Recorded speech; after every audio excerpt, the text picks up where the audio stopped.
How to do Authenticator app verification in Binance. Now in order to do this, you just simply need to open the Binance application, and after opening the Binance, you will get to see this three bars into the top left corner. Tap into that, and after tapping into there, you just simply need to open your profile, where you will get to see this option of security. Tap into security, and after tapping into the security option, you will get to see this option of Authenticator app.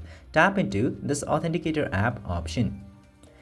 Now, in order to verify, you just simply need to tap into this enable option, and then you will get a code in your email address which you have used to make your Binance account, or it could be your phone number. Now just simply enter the verification code into this box, and after entering that code, it will automatically submit the code and you will get this page. And from here, you can use any of the Authenticator app that you would like to use. This way, you can very easily verify the Authenticator app in Binance.